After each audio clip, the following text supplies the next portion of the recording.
ஒரு ஊரில் ஒரு ராஜாவும் ஒரு ராணியும் இருந்தாங்களாம். அவங்களுக்கு ஒரு இளவரசி இருந்தாங்களாம்.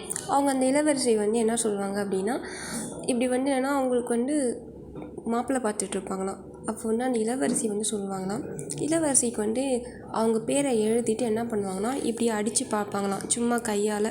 அப்படி அடித்து பார்க்கும்போது அவங்களுக்கே என்னென்னா ஒரு பேர் வருமா. அதாவது தன்னோட ஃப்யூச்சரில் தன்னோட எதிர்காலத்தில் தன்னை கல்யாணம் பண்ணிக்க போகிறனுடைய பேரே வருமா. உடனே அதை பார்த்துட்டு அந்த பொண்ணுக்கு ரொம்பவே முடியலையா. அவள் போய் அவங்க வீட்டில் இருக்கவங்க எல்லாத்தையும் சொன்னாலாம், இது மாதிரி இந்த பேரில் தான் வருவாங்க அப்படின்னு சொல்லி. அதே மாதிரியே அதே பேர்லேயே இருக்கிற ஒரு பையன் என்ன பண்ணான்னா, அந்த பொண்ணை கல்யாணம் பண்ணிட்டாங்களாம். ஆனால் அது எப்படி இது மாதிரியான இது நடந்துச்சு அப்படி அந்த பொண்ணுக்கிட்ட இளவரசன் கேட்டானா, எப்படி நான் வர்றதுக்கு முன்னாடியே என்னோடய பேர் உங்களுக்கு தெரியும் அப்படின்னு கேட்குறப்ப அந்த பொண்ணு சொன்னான்னா, நான் சும்மா விளையாட்டாக என்னோடய பேர் எழுதி அதை அப்படியே அடித்து பார்த்தேன். அப்போ ரொம்ப கஷ்டமாக இருந்துன்னு சொல்லி சும்மா அப்படியே அடித்து பார்த்தேன். அப்போ உங்கள் பேர் வந்த மாதிரி எனக்கு ஞாபகம் வந்துச்சு. ஸோ அப்போ கண்டிப்பாக அந்த பேரில் தான் நீங்கள் வருவீங்க அப்படின்ற மாதிரி நினச்சி நீங்கள் அதே பேர்லேயே வந்திருக்கீங்க அப்படின்னு சொல்லி முன்னாடியே கணிச்சு சொல்லிச்சான். ஆனால் அந்த பையன் நம்பவே இல்லையா. திருப்பி அவங்க ட்ரை பண்ணாங்களா என்னன்னு தெரியாமல் முடிச்சிருப்பாங்க.